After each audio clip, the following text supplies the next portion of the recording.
आसमान का बाहुबली आज हिंदुस्तान की सरजमी पर उतरा। चीन से पाकिस्तान तक खलबली मच गई है क्योंकि आसमान का बाहुबली हिंदुस्तान आ चुका है। आन बान शान के साथ 5 राफेल दुश्मनों का कलेजा कंपाते हुए भारत की सरजमी पर आ गए।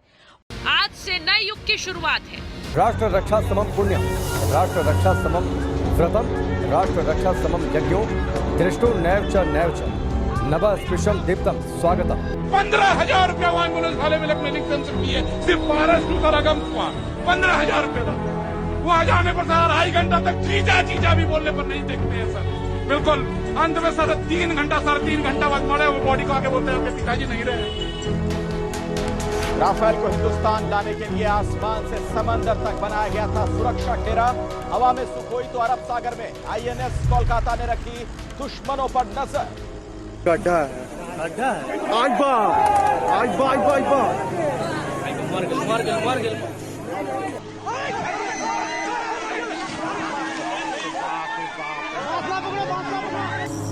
पीछे ठीक से दीजिएगा।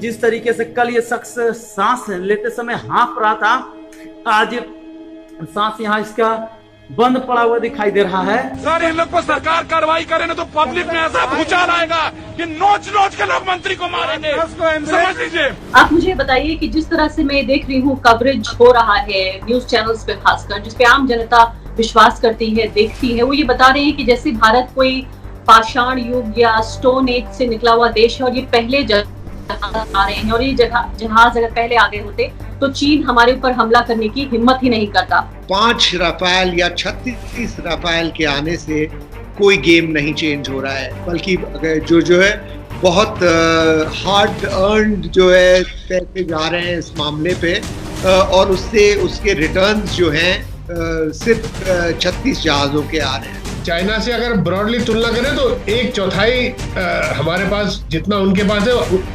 हमारे पास उसका 1/4 के आसपास होगा। फाइटर एयरक्राफ्ट उनके पास जितना होगा उसका हमारा हिंदुस्तान को 1/4 से कम ही होगा।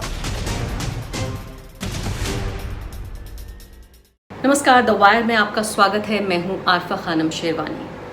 राम, रफाल और राष्ट्रवाद की अफीम। जी हाँ, राष्ट्रवाद एक ऐसी नायाब चीज़ है, ये एक ऐसी दवा है जिससे लगभग हर बीमारी का इलाज हो सकता है, जैसे घटती GDP, बढ़ती बेरोजगारी, गरीबी, गैर बराबरी, सांप्रदायिकता, बाढ़ से बेहाल लोग, जातिवाद। राष्ट्रवाद की एक बड़ी सी चादर अगर आप बना लें तो उसमें लगभग हर बीमारी को ढक सकते हैं। राष्ट्रवाद ना कराह सुनता है ना आह सुनता है, ऐसा ही होता है कुछ राष्ट्रवाद। ये राष्ट्रवाद ना तो भूखे पेट की आग बुझाता है, ना ही किसी बच्चे की स्कूल की फीस अदा करता है। ये राष्ट्रवाद ना सड़कें बनाता है, ना ये पुल बनाता है, ना ये घर बनाता है। ये राष्ट्रवाद सीवरों और सेप्टिक टैंकों में जो मर रहे दलित हैं उन पर आवाज़ नहीं उठाता। ये राष्ट्रवाद आदिवासियों से जब उनकी ज़मीन छीनी जा रही होती है तब पूरी तरीके से खामोश रहता है।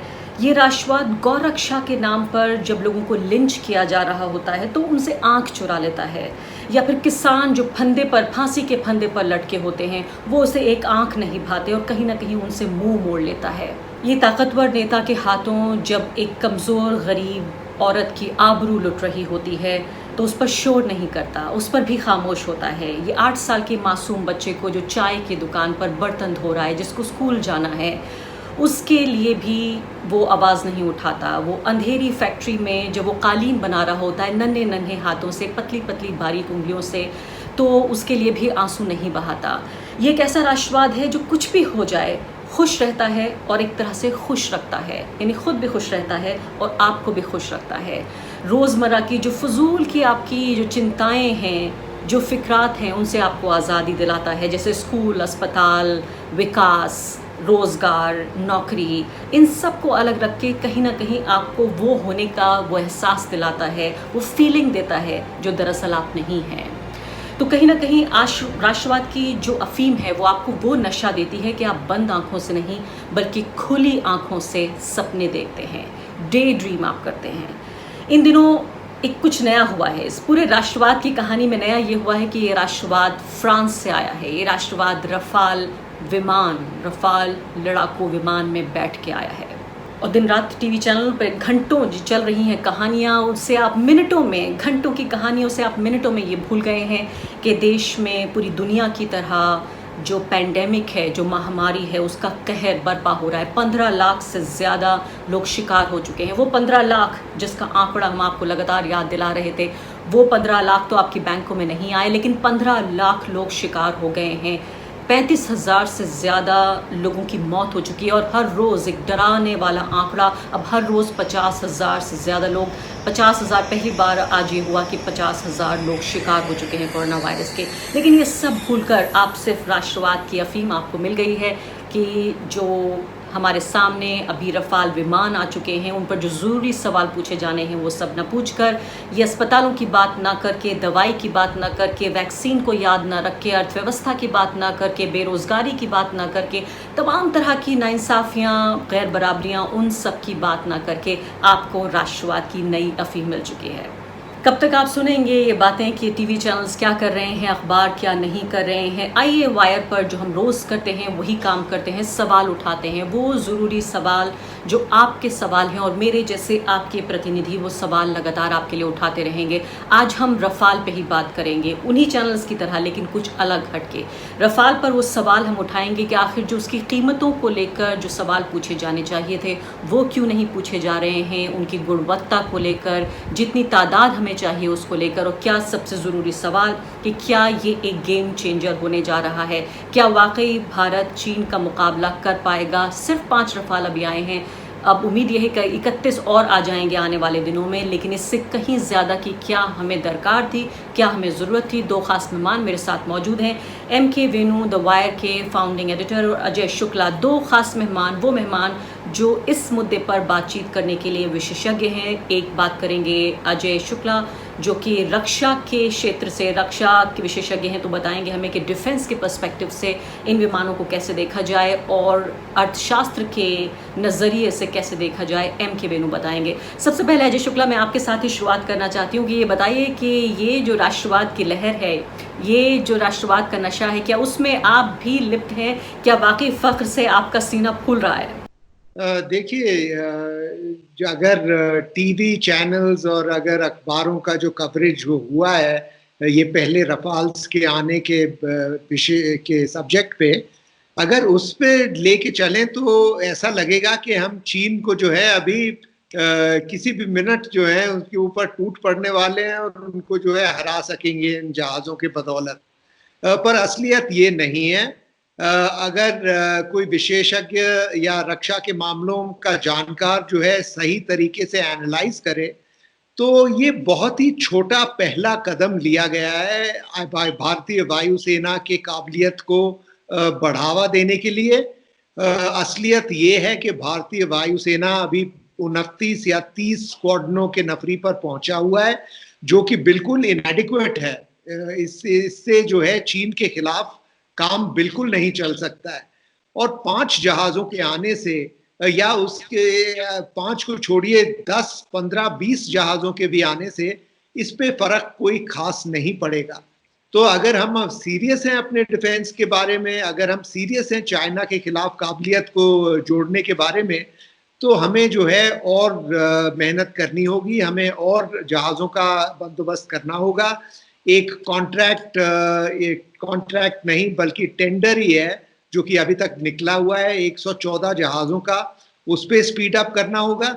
लेकिन ये कहना कि जो है अभी इन 5 जहाज़ों से जो है गेम चेंजर मामला हो गया है, ये तो बिल्कुल ही गलत बात है। अजय, जब पिछली बार हमारी आपसे बातचीत हुई थी और आप उन पत्रकारों में से एक हैं जो न सिर्फ के अंदर खाने की खबरें भी जानते हैं एक आर्मी ऑफिसर होने के नाते, बल्कि आपने एक तरह से पूरी तरीके से कबर खोदने का भी काम किया कि आपने तमाम सवाल उठाए और उसकी वजह से आपके ऊपर मुकदमा भी हुआ। मैं आपसे ये जानना चाहती हूँ कि इस वक्त, क्योंकि ये एक ऐसा दौर है जो कि पूरी दुनिया महामारी से गुजर रही है, बेरोजगारी के बदतरीन हालात हैं, अब राम मंदिर भी बन जाएगा, 1 हफ्ते बाद जो है उसका शिलान्यास होने जा रहा है, तो ऐसे में जो राम, रफाल और राष्ट्रवाद का ये जो पूरी घुट्टी आम जनता को पिलाई जा रही है, क्या ऐसे वक्त में जो जरूरी सवाल है रफाल को लेकर वो नहीं पूछे जा रहे हैं? क्या ये चिंता है आपको? बहुत चिंता है। ये जो कई किस्म की क्राइसिस जो भारत के सामने हैं इस वक्त, और आपने गिनाए हैं, कोविड-19 की महामारी, चीन का जो हमला हुआ है लद्दाख के अंदर, इन सब के ऊपर हमें बहुत ध्यान से और बहुत सोच समझ के जो है बातचीत करनी चाहिए, डिस्कशन करना चाहिए। पर इस डिस्कशन को छोड़िए, कोशिश ये हमें दिखाई दे रही है कि सरकार एक किस्म से हेडलाइन मैनेजमेंट करना चाह रही है, फील गुड फैक्टर जो है उठाना चाह रही है इन रफाल्स के आने से, राम जन्मभूमि के राम मंदिर के इनॉग्रेशन से। ये देखिए, हेडलाइन मैनेजमेंट एक हद तक चल सकता है, लेकिन जब इतने भारी मुद्दे असलियत में सामने पड़े हुए हैं तो ये हेडलाइन मैनेजमेंट जो है सिर्फ it can only go so far and no further. Venu, ये बताइए कि जो पूरा जिम्मा है सरकार के जो दावे हैं उनके काउंटर करने का, और खासकर ऐसे वक्त में जबकि 98% मीडिया पूरी तरीके से गुणगान कर रहा है, वो अफीम आम जनता को मिल रही है जिसे खा के वो सो गई है, यानी बेरोजगार भी जिसकी नौकरी गई है पिछले 5-6 महीने में, वो भी अपना सीना ठोक कर ये कह रहा है कि अब हम चीन का सामना करेंगे। तो कहीं ना कहीं वो काम तो कर रहे हैं, लेकिन राहुल गांधी जैसे जो विपक्ष के नेता हैं वो अहम सवाल उठा रहे हैं। उन्होंने 3 सवालों में एक सवाल जो है वो इसकी कीमत को लेकर किया है, जिसपे वायर ने भी कई स्टोरीज की, द हिंदू को भी बहुत ज्यादा सरकार के विरोध का सामना करना पड़ा। मैं आपसे पूछना चाहती हूँ कि क्या इस वक्त में आप भी उठाना चाहते हैं ये मुद्दा की कीमत इतनी ज्यादा क्यों अदा करनी पड़ी? अच्छा, देखिए, जो कीमत को लेके जो भारी कंट्रोवर्सी जो उठी थी, मेरे हिसाब से वो अभी खत्म नहीं हुई है, और इस पे अजय शुक्ला भी अपनी टिप्पणी देंगे। उसका कारण मैं आपको बताता हूँ क्यों। आपको याद होगा जो यूपीए वाली डील थी उसमें हमें 126 एयरक्राफ्ट्स लेने थे, उसमें से 18 फ्लाईवे कंडीशन जो रेडीमेड आनी थी और बाकी हिंदुस्तान एरोनॉटिक्स लिमिटेड के अंडर लाइसेंस में बनना था। इन्होंने उसको 36 करके इन्होंने पूरा ऑर्डर डील बदल दी मोदी जी ने, और सीधे मतलब 36 एयरक्राफ्ट का ऑर्डर दिया। मगर उसमें जो कॉस्ट का जो फैक्टर है वो एक बहुत बड़ा फैक्टर ऊपर उठ के आया है। उसका कारण मैं आपको बताता हूँ अरफा, वो उसमें ये है कि जो इन्होंने जो 36 एयरक्राफ्ट के लिए जो एक इंडिया स्पेसिफिक एनहांसमेंट, जो खासकर हिंदुस्तान की जो रिक्वायरमेंट है उसको वेपन्स सिस्टम जो उन्होंने और वो सारी चीजें एयरक्राफ्ट में जो उन्होंने बंदोबस्त किया है, उसका कॉस्ट है तकरीबन 1.3 बिलियन यूरोस। अगर आप रुपए में देखें तो ये करीब 10,000 करोड़ से थोड़ा ज्यादा बनता है, करीब 12,000 करोड़ के करीब। मगर उसमें ये अरफा ये देखना है कि जो इंडिया स्पेसिफिक जो हमारी सिस्टम्स है वो पहले 126 एयरक्राफ्ट के ऊपर उसका कॉस्ट डिवाइड होता, मगर अभी क्या केवल 36 एयरक्राफ्ट के ऊपर हो रहा है, इसलिए महंगा पड़ रहा है। और ये बात हम नहीं कह रहे, ये बात डॉक्यूमेंट्स में डिफेंस मिनिस्ट्री के जो अधिकारी थे, जो इंडियन नेगोशिएटेड की टीम में थे, जो उन्होंने भी ये बात कही है। पहली बात तो ये है। दूसरी बात अरफा, आप सीएजी की रिपोर्ट उठा लीजिए। सीएजी ने अपनी रिपोर्ट में कहा था कि जब मोदी जी नए डील की तरफ गए और पुराने डील को रद्द किया, तो उसके बाद भी एक यूरोफाइटर, एक और कंपनी थी यूरोप की, उन्होंने काउंटर ऑफर दिया था जो करीब 20% जिसकी कीमत ये रफाल से कम थी। तो सीएजी ने ये बात कही थी कि आप उनके डील को लेके आप रफाल को कम से कम 20% और कॉस्ट कीमत कम करवा सकते थे, मगर करना चाहिए था, ये सीएजी ने कहा। वो हमने किया नहीं। ये सवाल भी भाई 20% काफी होता है, ये तो बड़ा महंगा एयरक्राफ्ट। तो 20 से 25%, इनफैक्ट अधिकारी तो डिफेंस मिनिस्ट्री के अधिकारी बोल रहे थे 20 नहीं 25 तक हो सकता है, क्योंकि वो 5% एक एडिशनल डिस्काउंट के तौर पे और भी हिंदुस्तान ले सकता था, क्योंकि रफाल इस डील पे बहुत निर्भर था, हिंदुस्तान की डील पे, नहीं तो कंपनी वो बंद हो जाती उनकी वो कंपनी। तो मैं कह रहा हूँ कि आप भी कह रहे हैं यानी कि रफाल वालों ने भारत पर को फेवर नहीं किया है, बल्कि भारत ने उनके ऊपर एहसान किया है। बिल्कुल। रफाल जो कंपनी जो दासो कंपनी बना दी थी, उस कंपनी की स्थिति खराब थी और इंडिया का डील जो था उसने दासो कंपनी को रिवाइव किया है। तो इंडिया बार्गेनिंग पोजीशन इंडिया की अच्छी थी, और इंडिया कॉस्ट और कम करवा सकती थी। इसके बाद भी जैसे अभी अजय साहब ने बोला कि इंडिया को अभी तो कम से कम 6-7 स्क्वाड्रन और बढ़ाने अपने, जो अगर चाइना और 2 फ्रंट वॉर से डील करेंगे, एक स्क्वाड्रन में 18 के करीब होता है प्लेन, आप उसको मल्टीप्लाई कीजिए 6 से, अभी भी मतलब आपको 60, 70, 80 और एयरक्राफ्ट चाहिए होंगी।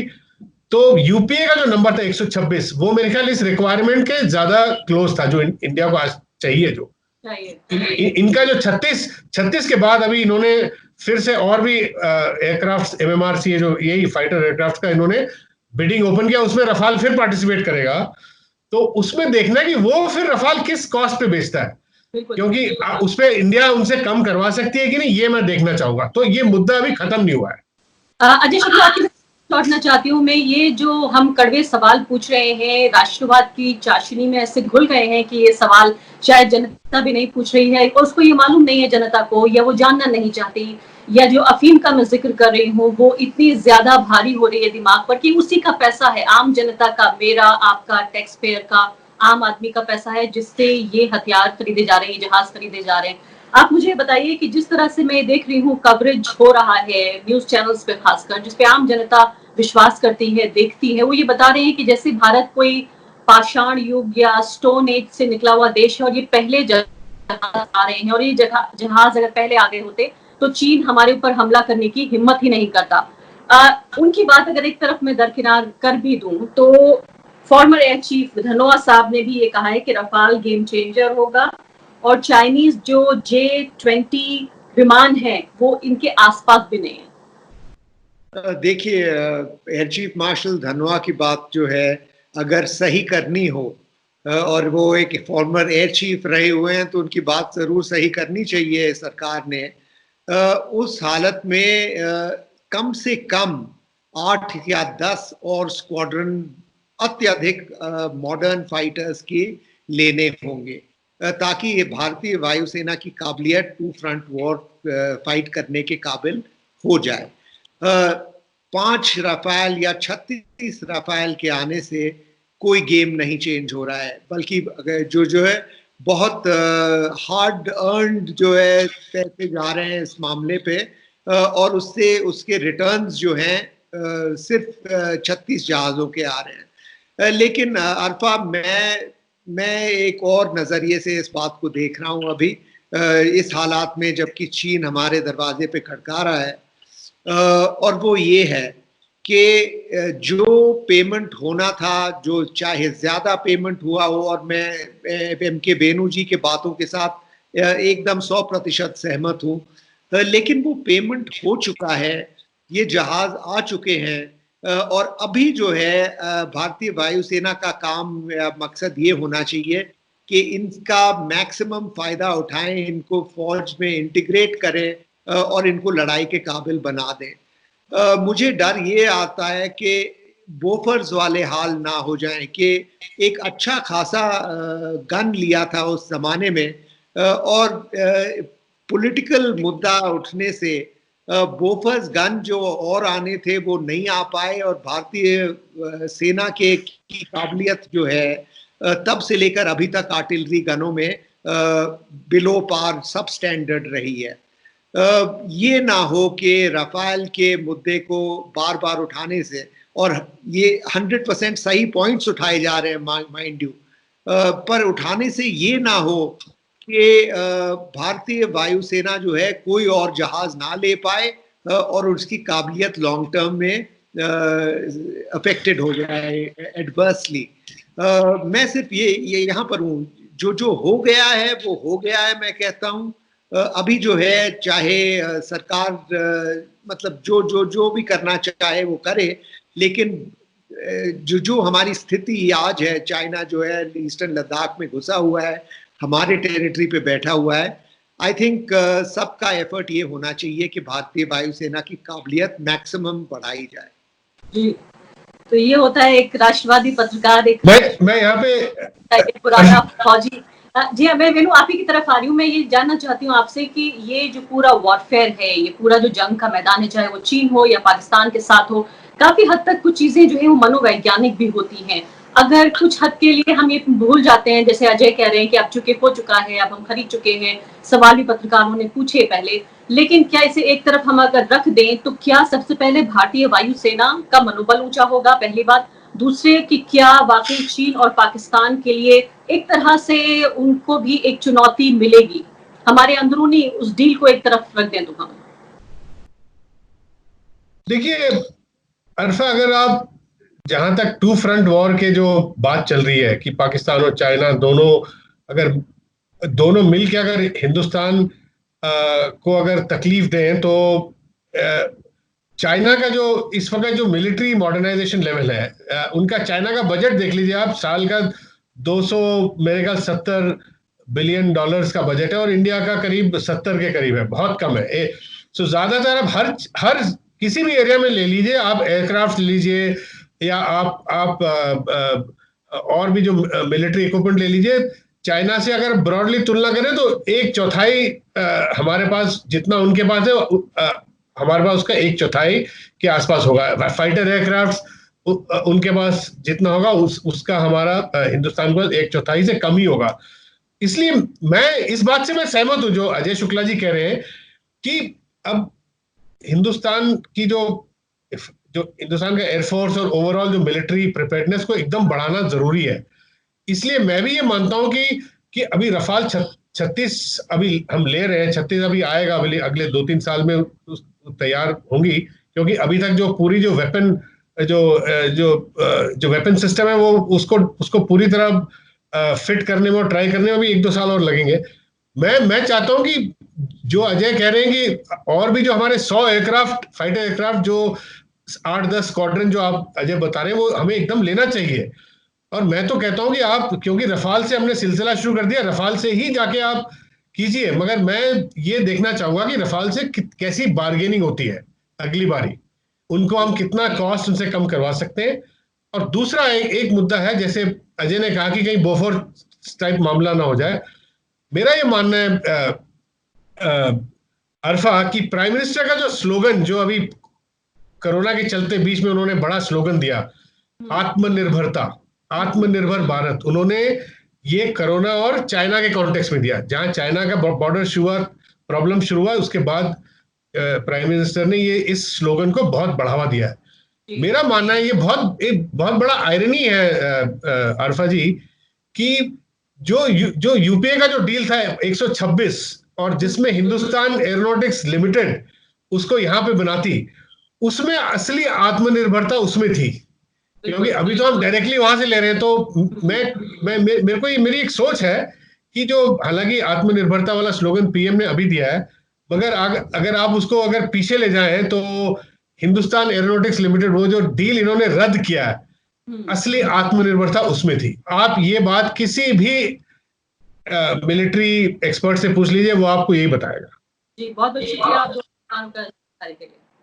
द वायर के और वीडियोस देखने के लिए सब्सक्राइब करें और बेल आइकन पर क्लिक करें। स्वतंत्र पत्रकारिता की आर्थिक मदद करने के लिए डिस्क्रिप्शन में दिए गए लिंक पर जाएं और अपनी राशि चुनें।